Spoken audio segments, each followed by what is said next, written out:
छायाकार चित्रकार जरा सेट कर कर बैठ जाओ भैया।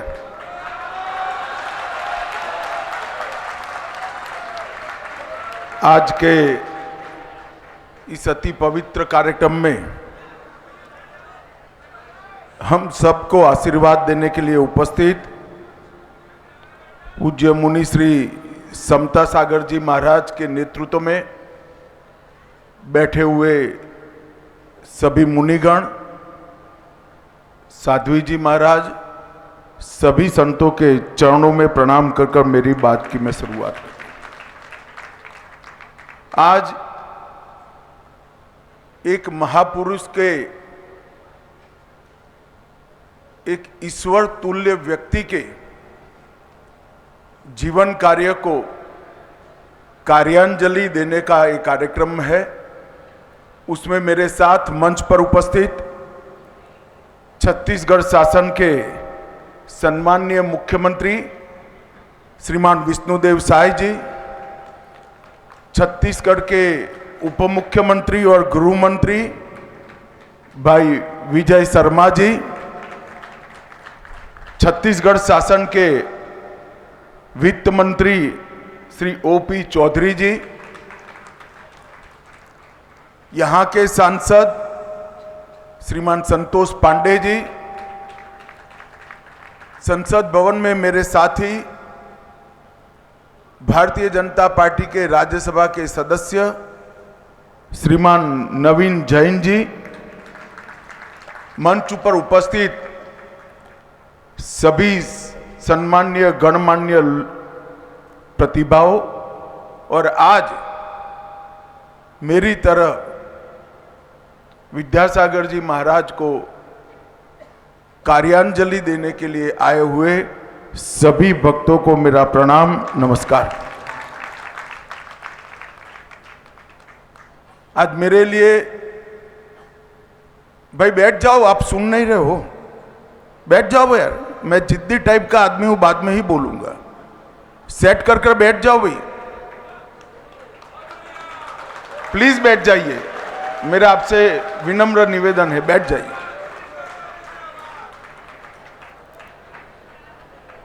मेरा परम सौभाग्य है कि डोंगरगढ़ की ये पवित्र भूमि, जिसे आचार्य विद्यासागर जी महाराज ने अंतिम साधना समाप्त कर कर समाधि के लिए जिसको पसंद करा, यही भूमि पर उनके समाधि के ठीक 1 वर्ष बाद मैं यहां उनको श्रद्धांजलि देने के लिए आया हूं।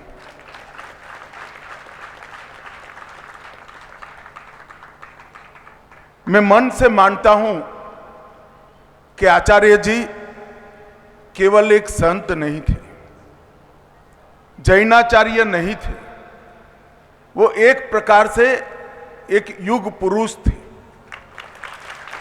जिन्होंने एक नए विचार का, नए युग का प्रवर्तन किया।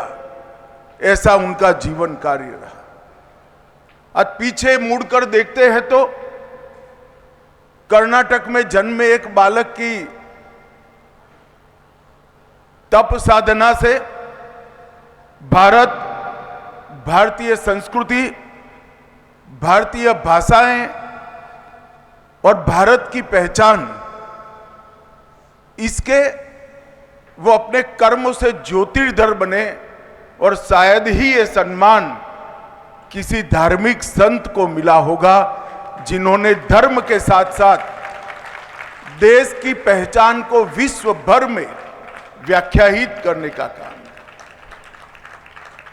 मुझे मेरे जीवन में कई बार, 5 बार मैं आचार्य जी के चरणों में बैठा हूं।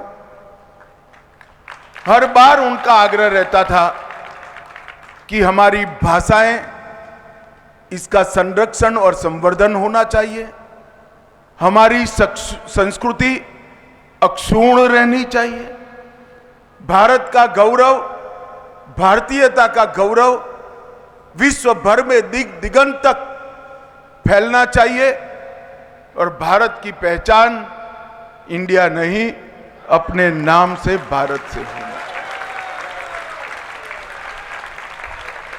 और भाइयों बहनों, पूरा विश्व अचंभे में पड़ गया जब G20 की मेजबानी भारत कर रहा था और G20 का जो निमंत्रण विश्व भर के राष्ट्राध्यक्षों को गया, वहां प्राइम मिनिस्टर ऑफ इंडिया की जगह प्राइम मिनिस्टर ऑफ भारत लिखकर निमंत्रण।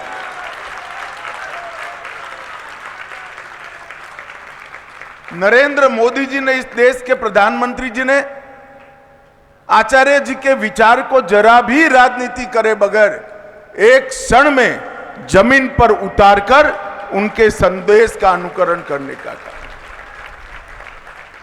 और पूरा देश अचंभित था उस वक्त, और देश भर के भारतीयता के भक्त बहुत आह्लादित थे, आनंदित थे। और ये मूल विचार, ये आंदोलन आचार्य महोदय का था। जीवन के अंतिम क्षण तक तपस्या का मार्ग नहीं देखा, छोड़ा। अंत समय में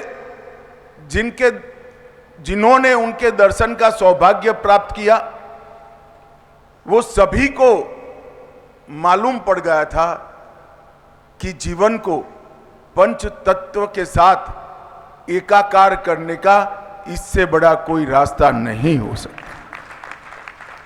शरीर तो क्रूसकाय होता गया, आत्मा का प्रकाश इतना ही दिव्य होता गया। और जीवन के अंत तक इन्होंने अपनी इच्छा शक्ति से न केवल जिन शासन के अनुयायी जैनेतरों को भी अपनी आध्यात्मिक ऊर्जा से मोक्ष का मार्ग बताने का काम किया। धर्म, राष्ट्र और समाज, ये तीनों के लिए जीवन का हर क्षण समर्पित होना चाहिए। ऐसा बोलने वाले तो बहुत लोग संसार में मिलते हैं, मगर पूरा जीवन इस तरह से जीने वाले लोग कभी कभार ही देखते हैं।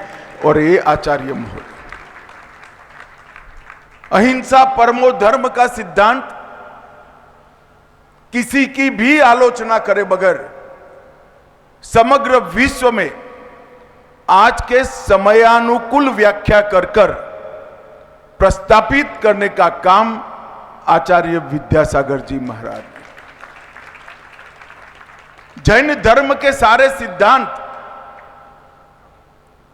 जरा भी छेड़खानी करे बगैर पूरा जीवन न केवल उनका, उनके शिष्यों का भी उसी रास्ते पर चले, इसका उन्होंने आग्रह रखा। और आज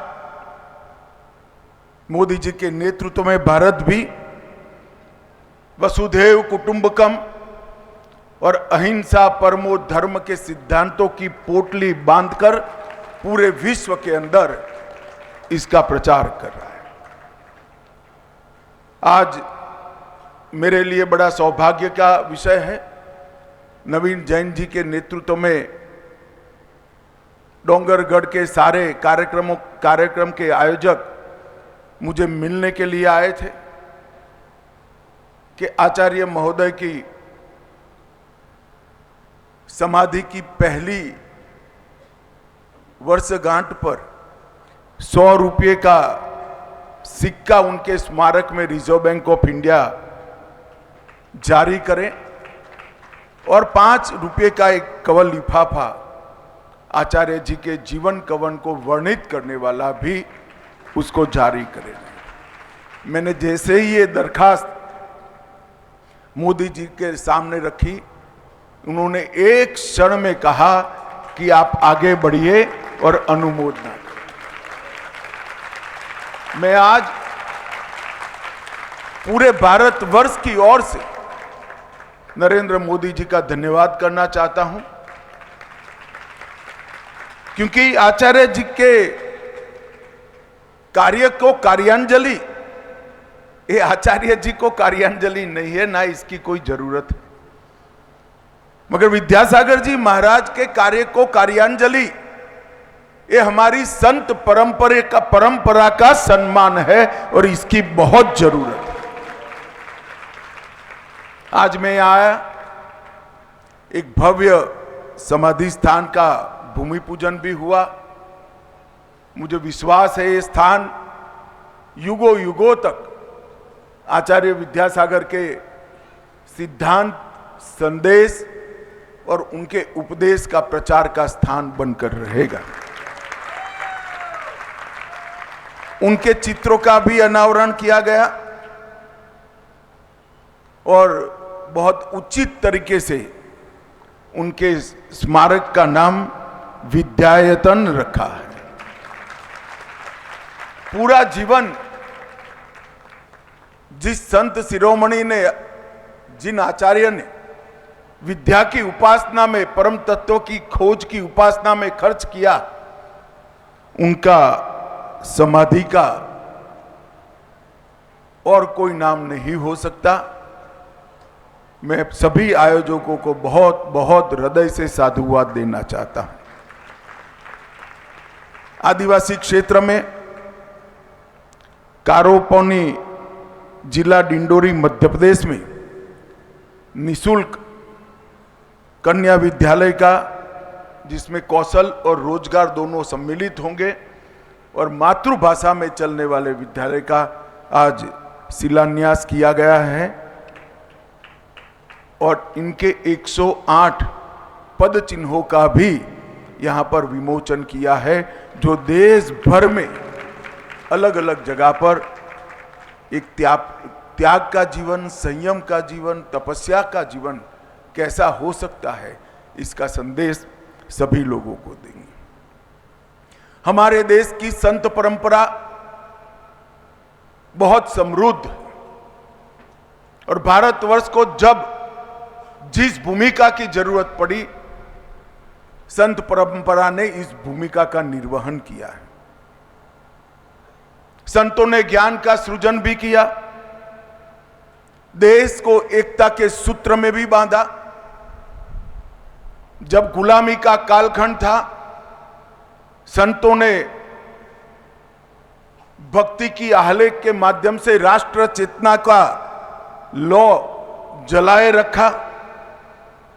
और विद्यासागर जी के लिए मैं कहना चाहता हूं, आजादी के बाद जब देश का शासन और देश पाश्चात्य विचारों से प्रभावित होकर चलने लगा, तब भारत को पकड़कर रखने वाले वो एकमात्र आचार्य थे जिन्होंने भारत, भारतीयता, भारतीय संस्कृति, हमारे धर्म और हमारी भाषाओं को पकड़ कर रखा। और ये समय की जरूरियत, उन्होंने ये बाती को अपने मजबूत हाथों से संबल न दिया होता तो भारतीयता की ओर ये प्रयाण जो 2014 से फिर से शुरू हुआ है, शायद वो हुआ न होता। और पूरे देश को एक करने का काम जैन आचार्य, जैन मुनियों ने किया है। उत्तर प्रदेश के हस्तिनापुर से लेकर कर्नाटक के श्रवणबेलगोला तक, बिहार के राजगीर से गुजरात के गिरनार तक, हर जगह पैदल घूमकर त्याग की पराकाष्ठा का अपने कर्मों से संदेश देने का काम किया है। और आचार्य जी का जीवन क्षण क्षण और शरीर का जीवन की क्षण क्षण और शरीर का कण कण धर्म, संस्कृति और राष्ट्र को समर्पित था। अंतिम क्षण तक खुद के देह का विचार करे बगैर राष्ट्र धर्म का निर्वहन करना, ये शायद ही कोई इतनी मनसा वाचा कर्मणा से कर सकता है जो आचार्य जी ने कहा। इन्होंने हमें सिखाया कि हमारी पहचान हमारी संस्कृति में निहित। अगर हमारी संस्कृति ही हम गवा देते हैं तो विश्व के सामने हमारी कोई पहचान नहीं रह जाती। और जिन शासन का संदेश संप्रदायवाद, भाषावाद, जातिवाद, ये सबसे ऊपर उठकर समभाव से सबके प्रति समान दृष्टिकोण और एक वीतरागी जीवन वो जीने वाले महान संत को मैं हृदय पूर्वक आज प्रणाम करने के लिए यहां आया हूं। इन्होंने हिंदी में मुकमाटी नाम का महाकाव्य बनाया। उन्होंने तो कागज पर लिखा, जैन श्रेष्ठियों ने इसको चांदी पर लिखकर लंबे समय तक लोगों को संदेश देने का काम किया। एक मुकमाटी महाकाव्य, इस पर अनेक लोगों ने अपने शोध निबंध लिखकर डॉक्टरेट की उपाधि प्राप्त की है और उसको अनेक भाषा में अनुवादित कर विद्यासागर जी के अनुयायियों ने बोले बगैर भारत की सभी भाषाओं को संरक्षित और संवर्धित रखना चाहिए, ये आचार्य जी का संदेश उन्होंने विश्व भर में पहुंचाने का काम किया है। वो सभी को मैं अनेक अनेक शुभकामनाएं। मैं आज पूरे भक्त समुदाय के सामने आचार्य जी ने ही मुझे कही हुई बात मैं दोहराना चाहता हूं। मैं जबलपुर में जब उनको पहली बार मिला, उस वक्त उन्होंने कहा था कि हमारे देश की भाषाई विविधता हमारी सच्ची शक्ति है। फिर यही वाक्य को उन्होंने हम संसारी समझ पाए इस प्रकार से भी समझाया कि भोजन के थाल में जिस प्रकार अनेक विध व्यंजन होते हैं, थाल उतना ही स्वाद से समृद्ध माना जाता है। जिस देश के पास अनेक भाषाएं हो, अनेक लिपियां हो, अनेक बोलियां हो, अलग अलग प्रकार के व्याकरण हो और अलग अलग प्रकार की गाथाएं हो, वो देश उतना ही सांस्कृतिक रूप से समृद्ध माना जाता। और मैं आज यहां आते वक्त हेलीकॉप्टर में वो दृश्य देख रहा था जब वो बोल रहे थे। सामने कौन बैठा है उनको मालूम नहीं था, मगर वो शब्दों का जो प्रभाव था 23 साल के बाद भी मुझे जस का तस याद है, इतना प्रभाव वो शब्दों में। आचार्य जी की मुकमाटी महाकाव्य में धर्म, दर्शन, नीति, अध्यात्म, ये सभी को बहुत गहराई के साथ समझाया है। भेदभाव की दीवार को गिराकर राष्ट्र प्रेम जागरूक करने के लिए भी ढेर सारा इसके अंदर संदेश उन्होंने छोड़ा है। और शरीर की क्षणभंगुरता को समझाने के लिए मिट्टी के बर्तन, जिसमें पृथ्वी, जल, हवा, अग्नि और आकाश पांचों की उपस्थिति होती है, इसका उदाहरण लेकर शरीर की क्षणभंगुरता को भी उन्होंने बहुत अच्छे तरीके से वर्णित किया है। मित्रों, स्वदेशी की भावना के लिए भी किसी का भी विरोध करे बगैर हमारे देश के गृह उद्योग, कुटीर उद्योग और हमारे देश की रोजगारी की चिंता किस प्रकार से हो, इसके बारे में आचार्य जी ने कई लोगों को प्रेरित किया। गोधन हो, चरखा हो, हथकरघा हो या स्थानीय रोजगार हो, ये सभी को वो हमेशा प्रचारित करते रहे। और शायद मोदी जी ने ये सारी चीजों को जो संबल दिया है उसमें आचार्य जी की ही प्रेरणा मूल कारण रही होगी। जब आचार्य जी ने समाधिस्थ हुए, उनका देह शांत हुआ, तब हमारा भारतीय जनता पार्टी का राष्ट्रीय अधिवेशन चल रहा था। उस मंच पर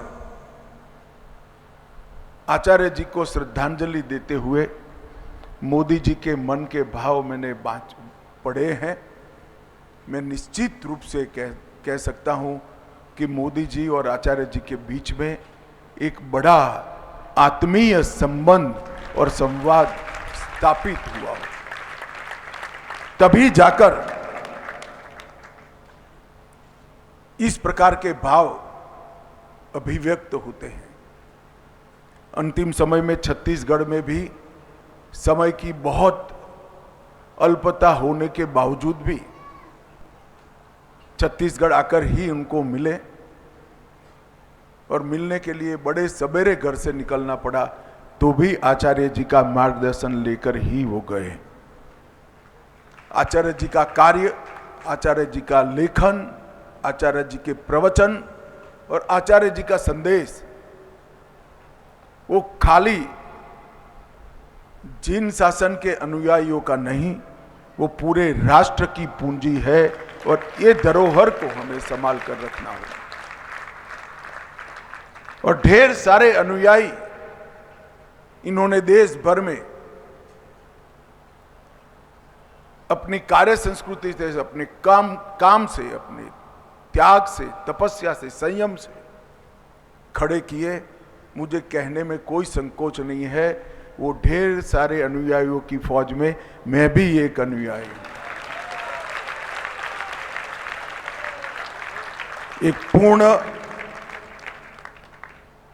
राष्ट्र को, धर्म को, संस्कृति को समर्पित जीवन, और जीवन के मानचित्र को कोई अगर रेखांकित करना चाहता है तो कल्प वृक्ष का ही मानचित्र सामने रख देना पड़ेगा। एक कल्प वृक्ष की भांति जीवन जीने का काम आचार्य जी ने किया, जिसके हर क्षण से राष्ट्र को संबल मिला, ताकत मिली, धर्म और प्रबल हुआ, त्याग और संयम का प्रचार हुआ। आज इस स्थान पर सभी लोगों ने मिलकर एक भव्य समाधि स्थान बनाने का तय किया है।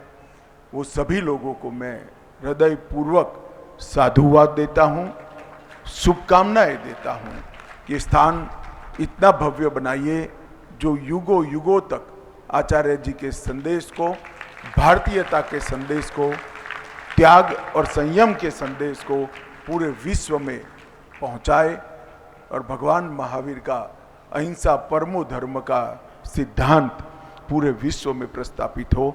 आप सभी के बहुत बहुत शुभकामनाएं। सभी मुनिगण और साध्वी जी महाराज के चरणों में फिर से एक बार नमन कर मेरी वाणी को विराम करता हूं। बोलिए जिन शासन देव की।